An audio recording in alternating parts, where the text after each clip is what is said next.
సికింద్రాబాద్లోని doctor Narayana college of hotel మేనేజ్మెంట్లో 100% job guarantee 966365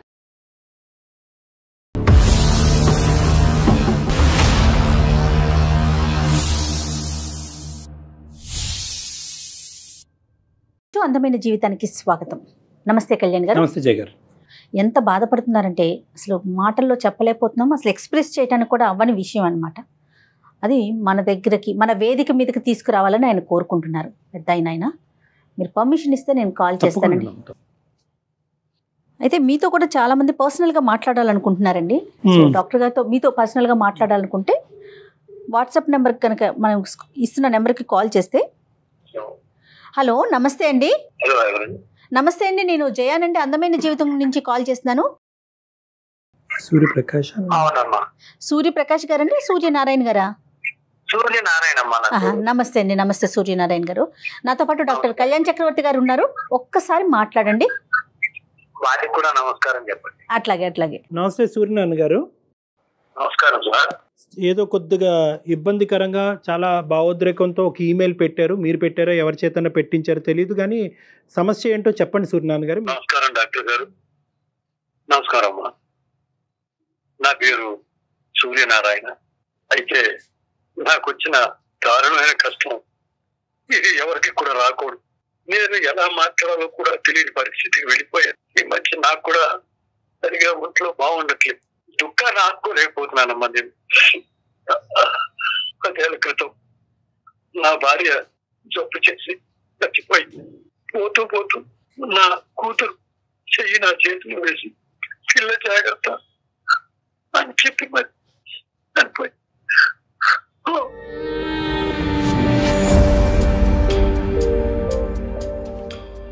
ఓ రకంగా ఆ దేవుడు నన్ను శపించేయడేమో అన్నంత బాధగా ఉంది. నాకు ఒక్కగానొక్క కూతురండి. పాపకి 22 ఏళ్ళు ఉంటాయి. ఈ మధ్య సంబంధాలు చూద్దామని అనుకుంటున్నాను. ఈ మధ్యలో అనుకోని ఘోరం ఒకటి జరిగిపోయింది.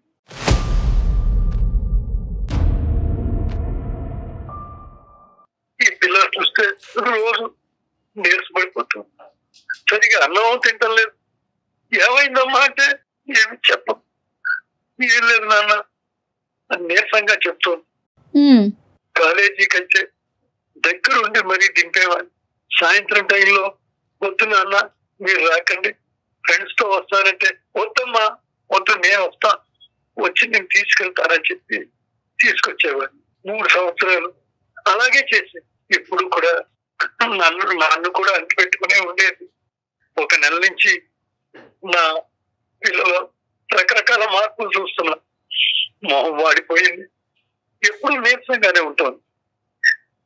అన్న సరిగా తినడం లేదు. ఏమైందమ్మా అంటే ఏమీ లేదు నాన్న అని ఏమీ చెప్పట్లేదు. ఒకరోజు గట్టిగా నిలదీసి అడిగాను, ఏం జరిగింది తల్లి చెప్పమ్మా అంటే ఏడుస్తూ కూర్చుంది.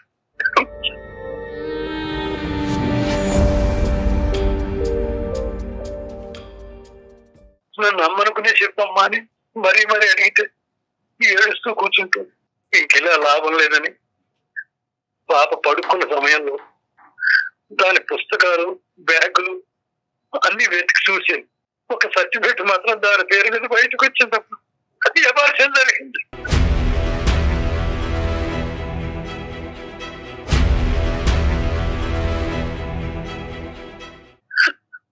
అబార్షన్ జరిగింది. నాకు గుండె పెగినంత పనైంది. డాక్టర్ గారు ఇలాంటి కష్టాలు ఎవరికి, నేనెంతో కష్టపడి పెంచుకున్న కూతురు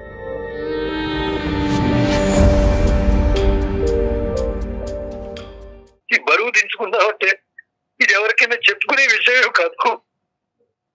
ఈ మధ్య కొంచెం సంబంధాలు చూడాలి, ఎలాగో ఒకటి అయ్యి చేతిలో పెట్టాలని విశ్వ ప్రయత్నం చేస్తున్న సమయంలో వీళ్ళు వచ్చి సర్వనాశనం.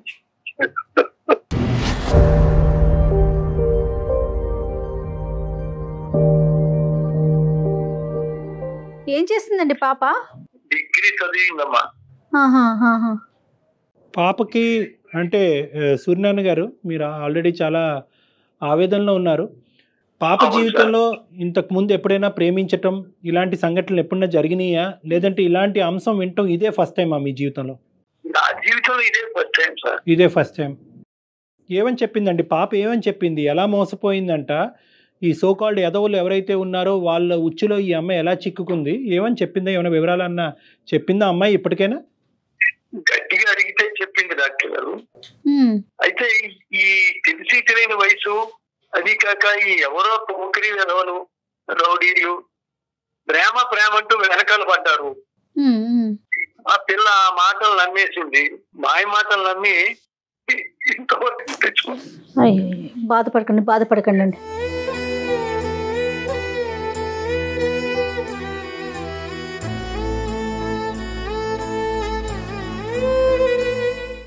కిరాతకుడు, దుష్టుడు వాడు నా కూతురు జీవితంతో ఆడుకున్నాడు.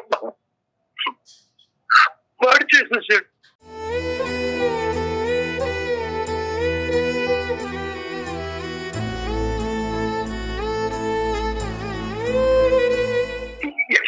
వరకు తెచ్చుకుంటే పిల్లకి పెళ్లి చేయాలా?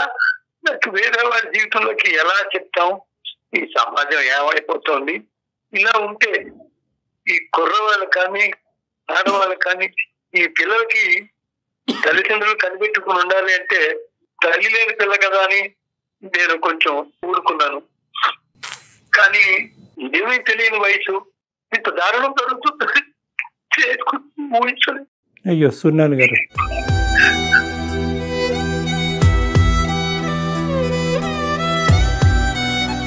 ఈ పిల్లలు చూసుకోవాలంటే నేను ఇంకా ఉరేసుకోవాలనుకున్నాను. అయ్యో ఇలా అనాథ అయిపోతుంది ఒక పక్క భయం.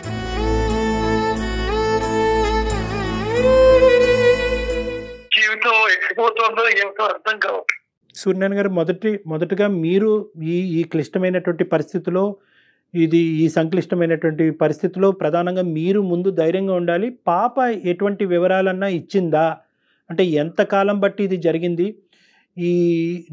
ఇలాగా శారీరకంగా కలవటానికి ఇది బలాత్కారమా, లేదంటే ఇరువైపులా ఒక అంగీకారమా? మోసపోయిందా? ఏం జరిగింది? ఇలాంటి అంశాలు ఏమన్నా కొద్దిగా మాకు వివరణ చెప్పగలరా, మీకు అభ్యంతరం లేకపోతే? అదే డాక్టర్ గారు, ముందు ఒక 6 నెలల ముందు నుంచి ఏదో ఉద్యోగ ప్రయత్నాలు చేస్తోందేమో, అటు ఇటు వెళ్తోందని నేను అనుకున్నాను. అదే ఇంకా మనం కూడా ఏదైనా చెయ్యాలి అనుకున్న సమయంలో ఈ పోకిరి వేధవులు ఎవరు తగిలేరో తెలియదు. ఎవరో ఇప్పటికీ నాకు తెలియదు. వాడు మీకు ఇప్పటికీ తెలీదా? నాకు తెలియదు. అంటే ఆ కాలనీ వాడా, కాలేజ్ వాడా, ఆఫీస్ వాడా ఎంతో కొంత తెలిసి ఉంటుందిగా మీకు? ఈ కాలనీలో దూరం అయ్యిండి ఉండొచ్చు, లేదా వేరే ప్లేస్ నుంచి అయినా వచ్చి ఉండొచ్చు. వాళ్ళు ఈ పిల్ల వెనకాల పడుతున్నారని చెప్పి చెప్పింది నాకు. రోజు వస్తున్నారు కాలేజీ దగ్గరికి వెళ్ళేప్పటికి జాబ్స్ కి అటు అని వెళ్తుంటే వెంట పడుతున్నాడు అని చెప్పింది. వెంట పడుతుంటే ఇప్పుడు చెప్పింది. అప్పుడు చెప్పుంటుంటే నేను వెనకాల ఉండేవాడిని, ఏదైనా మాట్లాడేవాడిని. ఇప్పుడు ఏమి చేయలేని పరిస్థితి. అసలు ఏం చేయాలో అర్థం అన్నటువంటి. ఇప్పుడు పాప ఏమంటుందండి? వాడు వేరే అబౌట్స్ ఏమన్నా తెలుసా? ఇది లేదంటే వాడు ఎక్కడున్నాడు, ఏం చేస్తున్నాడు, ఇప్పటికీ ఇబ్బంది పెడుతున్నాడా, వాడిని పట్టుకునే అవకాశం ఉందా, పోలీసులు కంప్లైంట్ చేయాలా? పోలీసులు కంప్లైంట్ చేసినా ఎవరని చెప్పడానికి లేదండి. ఈ పిల్లకి తెలియట్లేదు. ఇప్పుడు వాడిని మర్చిపోయిందో తెలీదు, వాళ్ళు ఎక్కడుంటారో సరిగా తెలీదు.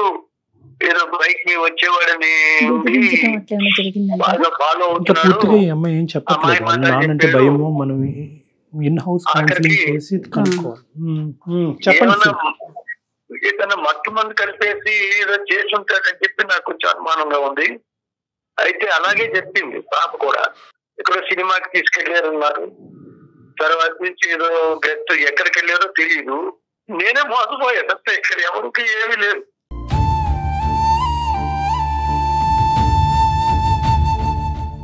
మీరు ఫస్ట్ మిమ్మల్ని మీరు ఓదార్చుకోవాలి. నెంబర్ 1, మీరు మనోధైర్యంతో, గుండె ధైర్యంతో ఉండాలి. ఎందుకంటే ఇక్కడ 2 అంశాలు. ఒకటే, సమాజంలో ఎందుకు ఇటువంటి పరిస్థితులు ఏర్పడుతున్నాయి, ఈ పరిస్థితులకు కారణం ఎవరు, ఆడపిల్లలు ఎలా జాగ్రత్తగా ఉండాలి, తల్లిదండ్రులు ఎటువంటి పర్యవేక్షణ చేయాలి అనేటటువంటిది ఒక డిఫరెంట్ అంశం. కానీ ఇప్పుడు ఉండేటటువంటి క్రైసిస్లో ఇప్పుడు వాడు ఎక్కడున్నాడు, వాడు ఇప్పుడు ఈ అమ్మాయిని వదిలేశాడా, లేదంటే ఇంకా రానున్న రోజుల్లో ఇంకా వెంటపడి ఇంకా జీవితం చిన్నభిన్నం చేస్తాడా, బ్లాక్మెయిల్ చేస్తాడా, ఫోటోలు ఉన్నాయా, ఆధారాలు ఉన్నాయా అనేటటువంటిది ఒకటిది. వాడు ఒకప్పుడు ఈ అమ్మాయితోనే చేస్తున్నట్టుగా అయితే కనుక ఇంకా వేరే అమ్మాయిలతో కూడా ఇదే కార్యక్రమానికి ముడిపడి ఉందా? అలాంటప్పుడు మన బాధ్యత, మన బరువు బాధ్యత ఇంకా పెరుగుతుంది. కాబట్టి మనం అందరం ఒకే తట్టు మీదకి వచ్చి ఈ ఇష్యూని రిజాల్వ్ చేయవలసినటువంటి అవసరం ఉంది. నాకు కావాల్సింది ఏంటంటే అమ్మాయి ఇప్పటికైనా పూర్తిగా మీకు వివరాలు చెప్తుందా, లేదంటే పరువు భయం అనేటువంటి అంశాలతో ఇంకా మీకు పూర్తిగా చెప్పట్లేదా? కొన్ని విషయాలు అయితే చెప్పింది డాక్టర్ గారు. రైట్. కాకపోతే ఏంటంటే వాడెవడో అసలు 6 నెలల బట్టి మనిషి కనబడకుండా వెళ్ళిపోయాడు. గుర్తుపట్టగలవమ్మా సరిగా అంటే ఏడుస్తుంది తప్ప ఏం చెప్పట్లేదు. గుర్తుపట్టగలదో గుర్తుపట్టలేదో అది కూడా తెలియట్లేదు. అంటే ఇప్పటికీ పాప ఏమంటదండి, ఇది ఒక ప్రేమాయణం కింద మొదలైనటువంటి కథకని చెప్తుందా, లేదంటే బ్లాక్మెయిల్ చేస్తూ ఆ అమ్మాయిని లోబర్చుకున్నాడా? ఈ రెండు అంశాల్లో ఏం చెప్తుంది పాప? దాన్ని బట్టి మనం సలహా సూచన చెప్పచ్చు మీకు. అమ్మాయి ప్రేమించిందా వాడిని? అమ్మాయి మాటల్లో పడిపోయిందండి. వాడు ప్రేమిస్తూ పెళ్లి చేసుకుంటాను అది ఏదో చెప్పాడండి. అలా కాదు. ఇప్పుడు అమ్మాయి డిగ్రీ చదువుకుంది అంటున్నారు, చిన్న వయసు కాదు, 22 సంవత్సరాలు. అంటే మీ అమ్మాయిని ఆల్రెడీ బాధలో ఉండేటటువంటి అమ్మాయి పుండి మీద కారం జల్లుతున్నట్టుగా దయచేసి భావించద్దు. కానీ ఇక్కడ పూర్వాపరాలు అనేటటువంటిది మనకు క్లారిటీగా ఉండాలి. అమ్మాయి అంత చదువుకున్నటువంటి అవగాహన ఉండేటటువంటి అమ్మాయి ఇలాంటి ఉచ్చులు ఎలా చిక్కుకుంది? ఈ రోజు కాకపోతే రేపు ఆ పరిస్థితుల నుంచి మాయమైపోయేటటువంటి ఒక వ్యక్తిని కాలేజ్ మేటు కాదంటున్నారు, స్కూల్ మేటు కాదంటున్నారు, ఆఫీస్ మేటు కాదంటున్నారు, ఆ కాలనీలో ఉండనట్టుగా కనిపించే ఒక వ్యక్తి అంటున్నారు. అలాంటి వ్యక్తితో అసలు ఎలా స్నేహం చేసింది? ఇప్పుడు అమ్మాయి వయసు 22 సంవత్సరాలు, చదువుకున్నటువంటి అమ్మాయి, ఇంతకుముందు సంఘటన లేదు, ఎంత తల్లి లేనటువంటి పిల్ల అయినా కూడా మీరు జాగ్రత్తగా పెంచారు.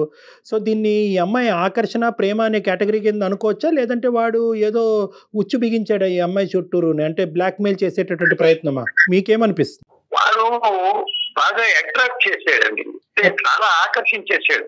డ్రెస్సులు వేసుకోవడమే కానీ ఆ బంగారం వేసుకోవడం, కొత్త కొత్త బళ్ళు తేవడం, ఇవన్నీ తీసుకొచ్చేవాడు, అడిగిందల్లా ఇచ్చేవాడు అని చెప్పేసి ఇంకా మాయ మాటలు నిజంగా చెప్పండి. నమ్మడం మూలాన ఇంకా వాడు ఆ ఛాన్స్ తీసుకోవాల్సినాడు. సమాజంలో ఉన్న కుర్రవాళ్ళు ఎలా ఉన్నారంటే ఇప్పుడు వాళ్ళు అమ్మాయిలను పడగొట్టడానికి రకరకాల విన్యాసాలు చేస్తారు. లేకపోతే నేను లేను, అలా చూస్తున్నావు, పాయిజన్ మింగేస్తాను, ఇటువంటివన్నీ ఏదో చెప్తుంటారు వాళ్ళకి. వీడు నిజంగా చేస్తాడేమో అనుకుని వాళ్ళ మీకు వస్తున్న భయం కొద్దీ వాళ్ళు చెప్పినట్టు వీడు వింటారు. తల్లి లేకపోవడం మూలన ఏమైందంటే ఇక్కడ నేను నాకు అన్ని విషయాలు చెప్పడానికి లేదు, నాకే ఏమీ తెలియదని అనుకునేటువంటి ఆ కుర్రాడు వాడి మాయ మాటలో పడిపోయింది. నేను అప్పటికి చెప్పాను, చూడమ్మా కాళ్ళు 2 పట్టుకుంటాను, ఎలా కనీసం వాడు ఎక్కడ చెప్పమ్మా, 6 నెలల బట్టి కనబట్టలేదు నాన్న, ఏం చేయలేదు. ఇప్పుడు సూర్యనారాయణ గారు ఇప్పుడు మరీ అంత కనిపించకపోయేటటువంటి పరిస్థితి ఏమి ఉండదు. ఎందుకంటే ఇది చాలా పెద్ద అంశం. ఎందుకంటే 2 విధాలుగా, ఒకటి ఏంటంటే వీడు మళ్ళీ మీ అమ్మాయి జీవితంలో ప్రవేశిస్తాడా, మళ్ళీ ఈ అమ్మాయిని రేపొద్దున ఇబ్బంది పెడతాడా?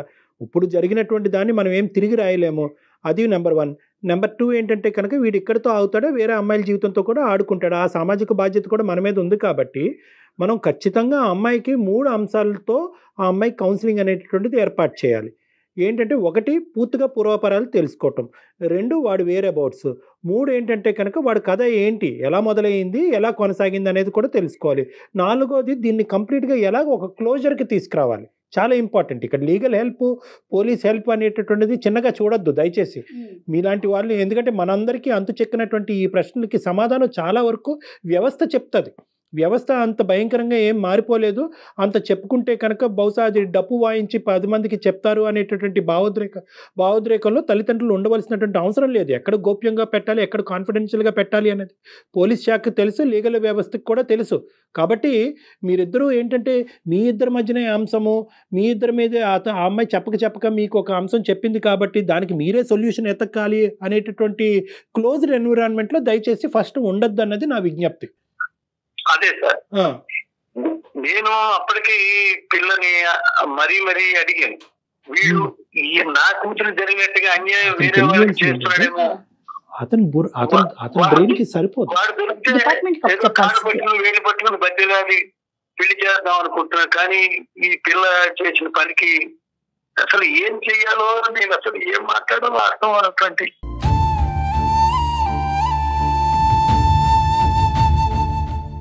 మీరు పోలీసుల హెల్ప్ కనుక తీసుకోగలిగితే రేపటి రోజున మళ్ళీ అతను ఇంకొకసారి ఇబ్బంది పెట్టడానికి అవకాశం ఉండదు. మీ అమ్మాయినే కాదు, ఏ అమ్మాయి ఇలాంటి ఇబ్బంది పడకుండా ఉండాలి అంటే ఒక్కసారి మీరు కంప్లైంట్ లాగా అట్లా ఏదైనా రేస్ చేస్తే బాగుంటుంది అంటున్నారు. ఒకటి సూర్యనారాయణ గారు, ఇది ఒక పాయింట్, లీగల్ హెల్ప్ తీసుకోవటం. ఇప్పుడు మీరు చెప్పినటువంటి పాయింట్ ఆకర్షణ అనేటటువంటి అంశంలో ప్రధానంగా యువకులకు తెలుసుకోవాల్సినటువంటి ఈ సందర్భం, ప్రధానంగా ఆడపిల్లలకి తెలియవలసినటువంటి అంశం ఏంటంటే మేల్ ఫీమేల్ అట్రాక్షన్, ఆడ మగవాళ్ళు అనేటటువంటి సృష్టి ధర్మం, అది న్యాచురల్గా ఉంటుంది. కానీ ఎప్పుడైతే కనుక ఆ అట్రాక్షన్లో, ఆ ఆకర్షణలో మోసము అనేటటువంటిది ఎప్పుడైతే జత అవుతుందో అప్పుడు ఈ వ్యవస్థ అనేటటువంటిది చిన్నభిన్నం అయిపోతుంది అనమాట. అంటే ఇక్కడ జరిగినటువంటిది ఏంటంటే కనుక నేను సింగిల్ పేరెంట్గా నా కూతుర్ని చూసుకోలేకపోయాను అనేటటువంటి అంశం ఒకటైతే కనుక, రెండోది ఏంటంటే మన ఇంటి వరకు ఈ సమస్య రాదు, ఇది ఎక్కడో మనం టీవీలోనో ఎక్కడో రేడియోలోనో వింటాము, మన ఇంటి వరకు రాదు అనేటటువంటి కాన్సెప్ట్లో మ్యాక్సిమం నెంబర్ ఆఫ్ తల్లిదండ్రులు ఉంటారు. అయితే చీడ పురుగులను అనేటటువంటిది ఏరి వేసేయటం, బయటకు తీసేటువంటి ఎన్నో సంఘటనలు జరుగుతున్నాయి, ఎన్నో భయంకరమైనటువంటి మానవాంగాలు, హత్యలు, ఆత్మహత్యలు భయంకరంగా జరుగుతున్నా కూడా ప్రతిరోజు ఇవి పెట్టరేగిపోతున్నాయే కానీ మనం అరికట్టలేకపోతున్నాం. ఎందుకంటే కనుక ఆ పర్యవేక్షణ, ఆ మానిటరింగు, ఆ క్లోజ్నెస్, ఆ ఫ్యామిలీలో ఉండేటటువంటి క్లోజ్నెస్ వల్లే ఇలాంటి అంశాలు మనకి అర్థం అవుతాయి. అది తల్లి అయినా, తండ్రి అయినా, సింగిల్ పేరెంట్ అయినా, డబుల్ పేరెంట్స్ అయినా, ఎవరైనా కూడా మనం ఏంటంటే పిల్లల దగ్గర నుంచి మీరు కాలేజీకి వెళ్తున్నారా, వస్తున్నారా, చదువుకుంటున్నారా, ఏం చేస్తున్నారు, ఇంతవరకు తెలుసుకుంటున్నాం. కానీ వారు ఎటువంటి ఆకర్షణకి లోనవుతున్నారు, ఎటువంటి మనుషులను వాళ్ళు ఆకర్షించేటటువంటి ప్రయత్నం చేస్తున్నారు. సమాజంలో మీరు ఎంత కరెక్ట్గా ఉన్నా కూడా బయట వచ్చేటటువంటి ఆకర్షణ యొక్క పవర్ ఎంత విపరీతంగా ఉంటుంది. ఆ పవర్ని తట్టుకునేటటువంటి కెపాసిటీ మీ పిల్లలకు ఉందా లేదా అని చూసుకోవాల్సినటువంటి బరువు బాధ్యతలు తల్లిదండ్రుల భుజస్కంధాల మీద ఉన్నాయి. ఇది కేవలం ఎలా వస్తుందంటే కనుక ఫ్యామిలీ టైం అని పదే పదే అంటూ ఉంటాం. కుటుంబ సమయంలో మనం కూర్చుంటున్నంతసేపు మనం ఏం మాట్లాడుకుంటున్నాం, ఎన్ని మార్కులు వచ్చినాయి, నీట్లో సీట్ వచ్చిందా, ఎంసెట్లో ర్యాంక్ వచ్చిందా, ఎందుకు రాలేదు, వాళ్ళకి ఎందుకు ర్యాంక్ వచ్చింది అనేదే మాట్లాడుకుంటున్నాం. కానీ ఈ ఆకర్షణలు, లవ్ అఫేర్లు, లవ్ స్టోరీలు మన ఇంట్లో కాదు ఎదురింట్లో పక్కింట్లో జరుగుతాయనేది చాలామంది తల్లిదండ్రుల్లో ఉండేటటువంటి ఒక కాన్సెప్ట్. సో కాబట్టి ఏంటంటే ఒక ఫ్రీనెస్ అనేటటువంటిది క్రియేట్ అవ్వాలి. ఇలా ఆకర్షించవచ్చు, ఇలా మాటల్లో మభ్య పెట్టచ్చు, తల్లిదండ్రులుగా మేము చూపెట్టలేనిది వాళ్ళే చూపెడతారు అనే నమ్మకాన్ని మీకు కలగజేయచ్చు, సూపర్ఫిషియల్ అట్రాక్షన్ ఇవ్వచ్చు, మానసికంగా అట్రాక్ట్ చేయొచ్చు, మేము ఇవ్వనటువంటి గిఫ్ట్లు వాడు కొని తేవచ్చు, మీ మీద విపరీతమైనటువంటి ఇంట్రెస్ట్ చూపెట్టచ్చు, మీ కెరియర్ గురించి, మీ భవిష్యత్తు గురించి మీలాగా వీళ్ళలాగా ఎవరూ ఆలోచించలేరు అనేటటువంటి ఒక అట్మాస్ఫియర్ క్రియేట్ చేయొచ్చు. కానీ ఇవన్నీ కూడా మసిపూసి మారేడుకాయి మిమ్మల్ని అట్రాక్ట్ చేసుకుని మిమ్మల్ని ఉచ్చులో దింపి మిమ్మల్ని బ్లాక్మెయిల్ చేసి మిమ్మల్ని వాడుకునేటటువంటి ప్రయత్నం అనేటటువంటి అంశాన్ని ప్రతిరోజు మాట్లాడకపోయినా పిల్లలతో, అప్పుడప్పుడు వయసు వచ్చినటువంటి పిల్లలతో తల్లిదండ్రులు ప్రత్యేకంగా బాధ్యత తీసుకుని మాట్లాడవలసినటువంటి అవసరం ఉంది. ఎందుకంటే పిల్లలు ఈ రోజుల్లో పేపర్లు చదవట్లేదండి, న్యూస్ పేపర్లో జరిగినటువంటి సంఘటనలు చదవట్లే, టీవీలో వచ్చేటటువంటి వార్తలు వినట్లే, వాళ్ళేవో వాళ్ళకి కావాల్సినటువంటి ఆ వీడియోలు ఈ వీడియోలు చూసుకుని జలసాగా వాళ్ళు బతుకుతున్నారు. ఇలాంటి సంఘటన వచ్చేటప్పటికి తెలిసి తెలియకుండా ఆ ఉచ్చులో చిక్కడిపోతున్నారు. సో ఇక్కడ మన భుజస్కంధాల మీదే ఈ బరువు బాధ్యతలు ఉన్నాయి, తల్లిదండ్రులుగా ప్రతి కుటుంబంలో ఉందన్నది మనం అర్థం చేసుకోవాల్సినటువంటి ఒక ఇంపార్టెంట్ మెసేజ్ మీ ద్వారా సమాజానికి అందజేయాలని నేను అనుకుంటున్నాను. నేను ఈ పిల్ల గురించి కొంచెం భయం పట్టుకుని 24 గంటలు ఎక్కడికి వెళ్ళకుండా కనిపెట్టుకుని కూర్చుంటున్నాను. ఏం చేసుకుంటుందో ఏ సమయంలోనో ఓ పక్క భయం పట్టి. ఇప్పుడు coming to point number 2 Suryanarayana గారు, మీరేమీ ఇక్కడితో జీవితం ఏమి అయిపోలేదండి, ఇక్కడితో ఓకే. ఆ అమ్మాయి మీరు అనుకుంటున్నారు వాడి కాళ్ళ వేళ్ళ పడుకుని వాడిని జత కలపాలి ఈ అమ్మాయితో అనుకుంటున్నారు. అంత కర్మ మీకు లేదండి. అలాంటి ఏదోతో మీరు మీ అమ్మాయిని జీవితాంతం ప్రయాణం చేయవలసింది ఏంటంటే, తెలుసో తెలియకో ఒక దురదృష్టకరమైనటువంటి సంఘటన జరిగింది. ఆ అమ్మాయి వెళ్ళి ఒక పెద్ద అడుగు తీసుకుని అబార్షన్ వరకు వెళ్ళింది. ఆ అమ్మాయి ఏ స్థాయిలో మనస్తాపం చెంది ఉంటుంది అన్నది ఇక్కడ ప్రధానమైనటువంటి అంశం. ఈరోజు పెద్ద సపోర్ట్ ఏదన్నా ఉంది అంటే కనుక ఒక ప్రొఫెషనల్ సపోర్ట్, అది మీకు మీ అమ్మాయికి ఇవ్వాల్సినటువంటి అవసరం ఉంది. నెంబర్ 2 ఏంటంటే, మీకు మీ అమ్మాయికి అతి పెద్ద వైద్యం ఏదన్నా ఉంది అంటే అది మనోధైర్యం. భవిష్యత్తులో ఒక నమ్మకాన్ని మీరు ఇద్దరిలో కలుగు చేయటం అనేది ఒక పెద్ద అంశం ఇక్కడ. ఎందుకంటే లైఫ్ ఎక్కడితో ఆగదండి.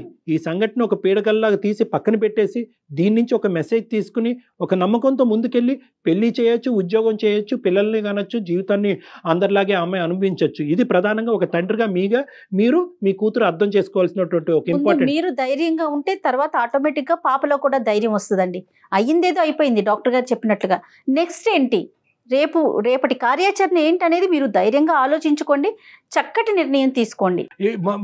ముఖ్యంగా ఏంటంటే అండి, కల్ప్రిట్ని పట్టుకునేటటువంటి ప్రయత్నం మీ బుర్రతో మీ హెడ్ వాడి ఇక్కడతో అవ్వదులే, వాడి నెంబర్ లేదు, వాడి ఊర్లోంచి వెళ్ళిపోయాడు అని అనుకోవటానికి లేదు.